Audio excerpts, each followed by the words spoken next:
नमस्कार, मैं हूं आपके साथ अली मतर। जोहार। झारखंड की शुरुआत बड़ी खबर से करेंगे। जातीय जनगणना और सरना कोड को लेकर सीएम हेमंत सोरेन के नेतृत्व में कल एक प्रतिनिधि मंडल केंद्रीय गृह मंत्री अमित शाह से मिलेगा। इस प्रतिनिधि मंडल में बीजेपी भी शामिल होगी। वहीं नक्सल राज्यों के सीएम के साथ अमित शाह की बैठक में भी मुख्यमंत्री हेमंत सोरेन शामिल होंगे। जातीय जनगणना पर अब झारखंड में सियासत गर्म है। इसे लेकर 26 सितंबर को सीएम हेमंत सोरेन के नेतृत्व में प्रदेश के नेताओं का एक प्रतिनिधि मंडल केंद्रीय गृह मंत्री अमित शाह से मुलाकात करेगा। इस दौरान सरना धर्म कोड पर भी बात होगी। सरना धर्म कोड और जो जातीय जनगणना का जो मसला है वो भी हम लोगों ने पारित किया है। तो उन दोनों मसलों पर जाकर के हम गृह मंत्री अमित शाह जी से मिलने जा रहे हैं। दिल्ली में केंद्रीय गृह मंत्री के आवास पर रविवार की शाम 4 बजे सीएम के नेतृत्व में 11 सदस्यीय प्रतिनिधि मंडल की मुलाकात की संभावना है। इस प्रतिनिधि मंडल में बीजेपी भी शामिल होगी। अमित शाह से मिलने वालों में मुख्यमंत्री हेमंत सोरेन, बीजेपी के प्रदेश अध्यक्ष दीपक प्रकाश, कांग्रेस के प्रदेश अध्यक्ष राजेश ठाकुर, कांग्रेस विधायक दल के नेता आलमगीर आलम, आजसू सुप्रीमो सुदेश महतो, आरजेडी से मंत्री सत्यानंद भोक्ता, सीपीआई एमएल से विनोद सिंह, सीपीआई से भुवनेश्वर महतो, सीपीएम से सुरेश मुंडा, मार्क्सिस्ट से अरूप चटर्जी और एनसीपी से कमलेश सिंह शामिल हैं। कि मुख्यमंत्री जी सर्वदलीय बैठक प्रतिनिधि मंडल गृह मंत्री से मिलने के लिए जा रहा है, चला गया है। भारतीय जनता पार्टी भी उस प्रतिनिधि मंडल में शामिल होती है। केंद्र सरकार ने जातीय जनगणना से इनकार कर दिया है, बावजूद इस पर सियासत जारी है। वहीं रविवार को केंद्रीय गृह मंत्री अमित शाह नक्सल प्रभावित राज्यों के सीएम के साथ हाई लेवल मीटिंग करेंगे, जिसमें हेमंत सोरेन भी शामिल होंगे। धनबाद से संजय गुप्ता, दिल्ली से अमितेश के साथ अविनाश कुमार, न्यूज़ 18 रांची। बीजेपी नेता और राज्य के पूर्व सीएम रघुवर दास ने मुख्यमंत्री हेमंत सोरेन को अनुभवहीन बताया है। साथ ही हेमंत सोरेन का विकल्प उस शख्स को ही बताया जो खुद सीएम के भाई हैं। रघुवर के इस बयान पर झारखंड में सियासत जोरों पर है।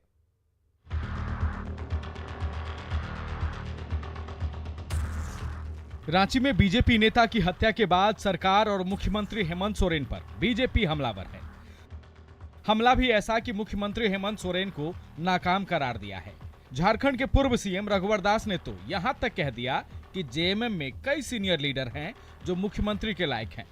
अगर बात सोरेन परिवार से ही सीएम का चयन करना है तो हेमंत के भाई बसंत सोरेन को ही सीएम बना दिया जाए। इस अच्छा मुख्यमंत्री को हटाकर झारखंड मुक्ति मोर्चा से ही कोई अनुभवी व्यक्ति को मुख्यमंत्री बनाना चाहिए। अगर इनको सोरेन परिवार से ही बनाना है तो बसंत सोरेन भी एक युवा तुर्क नेता है।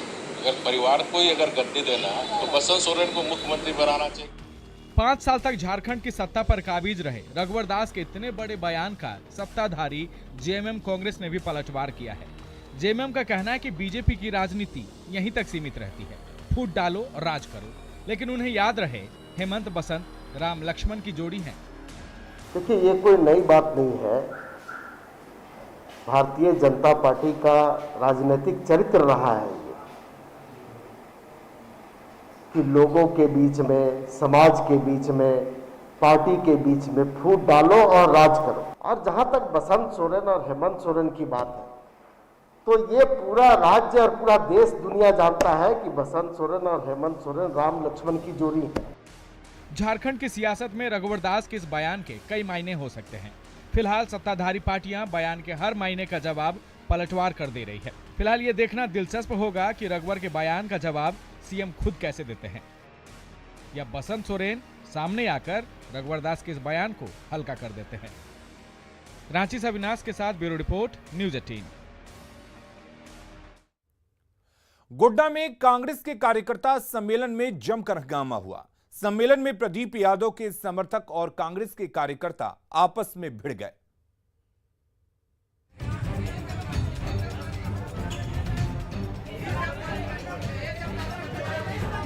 कांग्रेस पार्टी की आज भी कार्यकर्ता को मैं उतना मजबूत नहीं समझता हूं जितना कि जेवीएम पार्टी के कार्यकर्ता आज भी मजबूत है।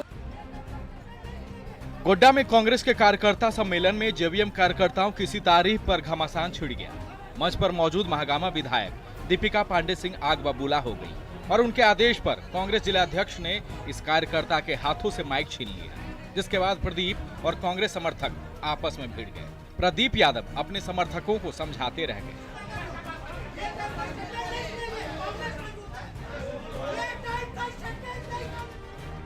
लेकिन जेवीएम जिंदाबाद और प्रदीप यादव जिंदाबाद के नारे लगने लगे। पूरे मामले पर दीपिका पांडे ने कहा कि जब कोई छोटी पार्टी किसी बड़ी पार्टी में शामिल होती है तो इस तरह का विवाद होता है। जो छोटी पार्टी थी कांग्रेस जैसे समुद्र में सम्मिलित हो गई, अब सभी कांग्रेस हैं। कांग्रेस के कार्यकर्ता सम्मेलन में जेवीएम के पुराने कार्यकर्ता हाथ का दामन थामने पहुंचे थे, लेकिन इसी दौरान घमासान मच गया। हालांकि प्रदीप यादव ने खुद को कांग्रेस का सिपाही बताया है। कांग्रेस के लोग मुझे कांग्रेस का मानते हैं। कांग्रेस की बैठकों में जाता हूँ, विधायक दल की बैठकों में जाता हूँ, कांग्रेस पार्टी की जो राज्य स्टेट स्तर की बैठक होती है उसमें भी जाता हूँ। मेरा काफ़ी सम्मान है और जितना सम्मान पार्टी दे रही है वही मेरे लिए काफ़ी है। मैं जो कार्य करता हूँ। प्रदीप यादव और बंधु तिर्की भले ही कांग्रेस में शामिल हो गए, लेकिन अब तक स्पीकर ने दोनों को कांग्रेस विधायक की मान्यता नहीं दी है। हालांकि बंधु तिर्की को प्रदेश कार्यकारी अध्यक्ष बनाकर कांग्रेस ने हाथ थामने का इनाम दिया है, लेकिन प्रदीप यादव की स्थिति न माया मिली न राम जैसी है। गौरव कुमार झा, न्यूज़ 18, गोड्डा। जमशेदपुर के बर्मा माइंस इलाके में ब्यूटी पार्लर संचालिका कोमल कौर हत्याकांड का पुलिस ने खुलासा किया है। पुलिस ने इस मामले में गोलमुरी हरिजन बस्ती के राकेश मुखी को गिरफ्तार किया है। पूर्वी सिंहभूम के बर्मा माइंस इलाके में ब्यूटी पार्लर संचालिका कोमल कौर हत्याकांड का पुलिस ने खुलासा कर लिया है। पुलिस ने इस मामले में गोलमुरी हरिजन बस्ती के राकेश मुखी को गिरफ्तार किया है, जिसके पास से कोमल कौर का मोबाइल भी मिला है। एसएसपी ने बताया कि नशे की हालत में राकेश ब्यूटी पार्लर गया था और संचालिका को अकेला पाकर गलत करने की कोशिश कर रहा था, जिसका विरोध करने पर कोमल की गला दबाकर हत्या कर दी गई। एसएसपी ने फिलहाल दुष्कर्म की घटना से इनकार किया है। जो दारू पिए हुए थे उसके बाद उन्होंने अपना पार्लर के मसाज करने के लिए अपना गए थे, तो वहाँ पर वो अकेले उनको पाए और उनके साथ गलत करने के लिए प्रयास किया, उनके द्वारा विरोध किया। पुलिस की माने तो महिला की हत्या करने के बाद आरोपी अपने रिश्तेदार के घर छिपा था। बता दें, 20 सितंबर की दोपहर करीब 1 बजे कोमल की सहेली गीता जब पार्लर पहुंची थी तो उसने कोमल का शव जमीन पर पड़ा देखा था। उसके चेहरे पर चोट के निशान भी पाए गए थे। पलामू में गैंगस्टर कुणाल सिंह हत्याकांड में पुलिस ने शक्ति सिंह को गिरफ्तार किया है। कुणाल सिंह की हत्या का आरोप गैंगस्टर डब्लू सिंह और शक्ति सिंह पर लगा था। पलामू पुलिस ने शक्ति सिंह को ओडिशा से गिरफ्तार किया।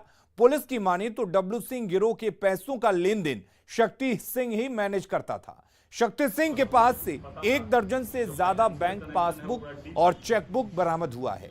साथ ही 3 राइफल और बड़ी संख्या में कारतूस मिला है। डब्लू सिंह जो गैंग है, डब्लू सिंह पर्सनली 26-27 कांडों में वांछित है और उसमें अधिकतर कांड जघन्य प्रकृति के, हत्या, रंगदारी सबके हैं।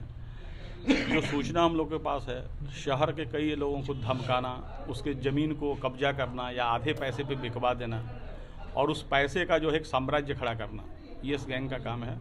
तो मेरा डायरेक्ट मैसेज ये है कि जो भी इस गैंग से किसी भी तरीके से जुड़े होंगे, वो फाइनेंशियल गेन ले रहे हों या अलग तरह का फ़ायदा ले रहे हों, उनको ये सख्त चेतावनी है कि वो भी नहीं छूटेंगे। पुलिस के रडार पर हर वो आदमी है जो इस गैंग से जुड़ा हुआ है।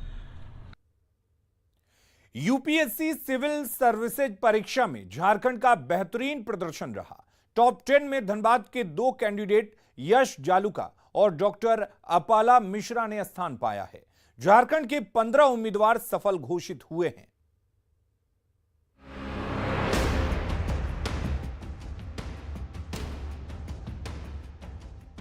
यूपीएससी परीक्षा में झारखंड के युवाओं ने झंडा गाड़ा है। टॉप 10 में धनबाद का बेटा और बेटी शामिल हैं। इतना ही नहीं, सिर्फ कोयलांचल से 6 अभ्यर्थियों ने परचम लहराया है। झरिया धनबाद के यश जालूका को चौथा स्थान और धनबाद की डॉक्टर अपाला मिश्रा को 9वां रैंक मिला है। वहीं बाघमारा के शुभम को यूपीएससी में 133वां रैंक, खरनी के सार्थक चौधरी को 82वां रैंक और मुनिडी के सौरभ सिंह को 411वां स्थान मिला है। बहुत बचपन से बहुत वो पढ़ाई में बहुत ज़्यादा अच्छा था और हम लोग मिडिल फैमिली से हैं और बहुत अच्छा पढ़ाई किया वो, और एक बार में निकाला पूरा, और वो भी इंडिया लेवल पे 4th रैंक लाया। बहुत ही गर्व की बात है हम लोग के लिए। छोटा बेटा शुभम IIT रुड़की से पढ़ाई किया, मैकेनिकल इंजीनियर। उसके बाद उसका जॉब भी लगा था हीरो कंपनी में। फिर उसका इंटरेस्ट था यूपीएससी में, IAS का तैयारी करने लगा। वो जॉब छोड़ करके कुछ दिन जॉब किया था, 5-6 महीना।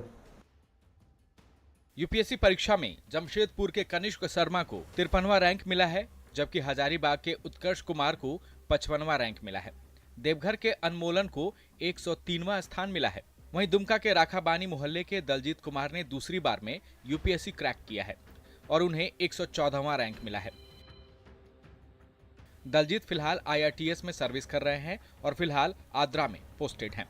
वहीं दुमका के प्रमुख कारोबारी अरुण मोहनका के बेटे शुभम मोहनका को 196वां स्थान मिला है। वो लड़का इतना मेहनत किया, उसका फल भगवान ने दिया। और मेरी भीतर से हार्दिक इच्छा थी कि शुभम जरूर बनेगा। कल थोड़ा मायूसी छाया मेरे को, लेकिन शाम को जैसे ही शुभम का फोन आया, शरीर में काफी एकदम तेज आ गया कि भाई पोता जो बोला सो कर दिखाया। यूपीएससी परीक्षा में 761 अभ्यर्थी सफल हुए हैं, जिनमें से झारखंड के 15 बेटे बेटी शामिल हैं। धनबाद से संजय गुप्ता और दुमका से नीतीश के साथ ब्यूरो रिपोर्ट, न्यूज़ 18।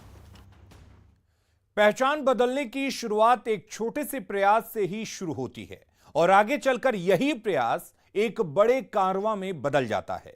खूंटी के केलो गांव की 7 महिलाएं आज अपने हुनर से खुद की पहचान बनाकर आत्मनिर्भर बनने में जुटी हुई हैं। देखिए खूंटी से न्यूज़ 18 की एक्सक्लूसिव रिपोर्ट।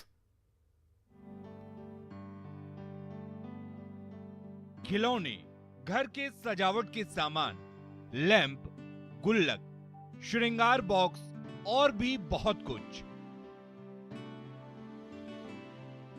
खूंटी के रनिया की महिलाओं का हुनर बांस से बने इन सामानों में साफ देखा जा सकता है। केलो गांव की 7 महिलाएं बांस के अलग अलग सामान बनाकर न सिर्फ सुर्खियां बटोर रही हैं, बल्कि इससे उनका घर भी चल रहा है। गुलदस्ता सभी कुछ बनाते हैं, बाहर ट्रेनिंग भी देने जाते हैं हम लोग जी। दीदी लोग को भी सिखाए हैं और कर रहे हैं। अभी गांव की कितनी महिलाएं जुड़ी हैं इस काम से? 7 महिलाएं, 2 जेंट्स हैं। पति मजदूरी करेला इसलिए मोहिनी तनी मेरा दीदी से सीख लो और काम करत हो और एखन चलत है घर। मीरा देवी ने 3 साल पहले इस काम की शुरुआत की थी और आज 7 महिलाओं का समूह स्वावलंबन की एक बड़ी कहानी की स्क्रिप्ट लिख रहा है। बांस के इन सामानों से महिलाओं को हर महीने 5 से 6 हजार की आमदनी हो जाती है, लेकिन आमदनी का ये सिलसिला हर महीने मुमकिन नहीं हो पाता, क्योंकि बाजार उपलब्ध नहीं होने की वजह से सामानों को बिकने में काफी परेशानी आती है। बहुत मेहनत होता है और पैसा भी अच्छा से बिक्री नहीं हो रहा है। जी जी। तो एक गुलदस्ता बनाने में कितना समय लगता है? लगता है एक दिन भर में एगो बन जाता है। मीरा देवी के साथ काम करने वाली महिलाएं उस दिन का इंतजार कर रही हैं, जब उनके बनाए सामानों की बिक्री के लिए राज्य सरकार एक बाजार मुहैया कराएगी, जहां इन सामानों की कीमत महिलाओं की मेहनत के मुताबिक मिल सकेगी। तारीफ मिलती है लेकिन कमाई उतनी नहीं हो पाती जितने की मेहनत लगती है। महिलाओं को इंतजार है कि जिस तरीके से तारीफ मिलती है थोक के भाव में, कम से कम पूंजी भी उसी तरह से इनका रोटेट हो और साथ में इन तमाम सामानों को एक बाजार मिले। संजय कुमार सिन्हा, न्यूज़ 18, रांची। दुमका के फूलो झानो मेडिकल कॉलेज में सुविधाएं नहीं होने से छात्र परेशान हैं। कॉलेज में फैकल्टी के साथ आधारभूत संरचना की कमी है, जिसके कारण एनएमसी ने 2020-21 में नामांकन पर रोक लगा दी। फूलो झानो मेडिकल कॉलेज में बायोकेमिस्ट्री, रेडियोलॉजी समेत कई विभाग में एक भी शिक्षक नहीं है, यहां प्रोफेसर के 24 पद स्वीकृत हैं, लेकिन सिर्फ 3 प्रोफेसर कार्यरत हैं। एसोसिएट प्रोफेसर के 27 पद हैं, लेकिन सिर्फ 5 एसोसिएट प्रोफेसर कार्यरत हैं। वहीं असिस्टेंट प्रोफेसर के 45 पदों में सिर्फ 16 असिस्टेंट प्रोफेसर पदस्थापित हैं। लाइब्रेरी और लेबोरेटरी में भी सुविधाओं की काफी कमी है। रघुवर सरकार ने 2019 में इस मेडिकल कॉलेज का उद्घाटन किया था, जिसके बाद 2019-20 के सत्र के लिए छात्राओं का नामांकन भी हुआ। पहले बैच में 96 छात्र छात्राएं शामिल हुई। हम लोग बहुत दिक्कत फेस कर रहे हैं हमारे पढ़ाई को लेकर, लैब सुविधा को लेकर, यहाँ से हॉस्पिटल तक जाने को लेकर। यहाँ से हॉस्पिटल की दूरी 6 किलोमीटर है और जाने आने का कोई सुविधा नहीं है। यहाँ ना तो प्राइवेट गाड़ी चलती है और ना सरकार की तरफ से कोई मुहैया कराई गई है। और यहाँ फैकल्टी की इतनी भारी कमी है कि हम लोग का कितने सब्जेक्ट का पढ़ाई सुचारू ढंग से नहीं चल पाती है। इस मेडिकल कॉलेज में शैक्षणिक कार्य चल रहे हैं और जो भी संसाधन हमें उपलब्ध कराया है उससे हम जो भी संभव है बेहतर शिक्षा दे रहे हैं। और जहाँ तक आपने कहा अच्छे डॉक्टर, तो बच्चे को पढ़ाया नहीं था, बच्चे खुद पढ़ते हैं, जितना सीखेंगे उतना अच्छा करेंगे। रांची के चानो के सिलागाई में प्रस्तावित एकलव्य आवासीय विद्यालय का विरोध शुरू हो गया है। कई आदिवासी संगठनों के कार्यकर्ता आवासीय विद्यालय के निर्माण के विरोध में सड़क पर उमड़ आए। लोगों का कहना है कि सिलागाई में वीर बुधू भगत के 52 एकड़ के क्षेत्र में एकलव्य विद्यालय का निर्माण नहीं होने देंगे, क्योंकि इससे अमरवीर शहीद वीर बुधू भगत का अस्तित्व खत्म हो जाएगा। जाम करने के दौरान लोगों ने स्थानीय विधायकों, सांसदों और केंद्रीय मंत्री अर्जुन मुंडा के खिलाफ जमकर नारेबाजी की।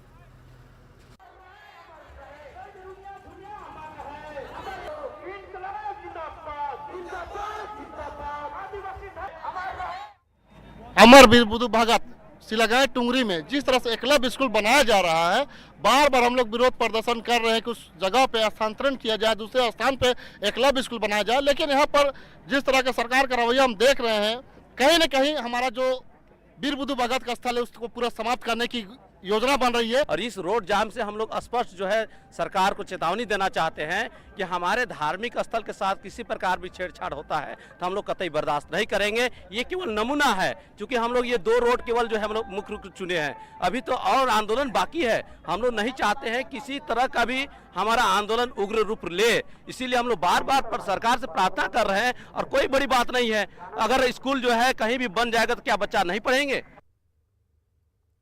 जोहार झारखंड के इस बुलेटिन में फिलहाल के लिए इतना ही, लेकिन खबरें लगातार जारी रहेंगी। आप बनी रहिए न्यूज़ 18 बिहार झारखंड के साथ।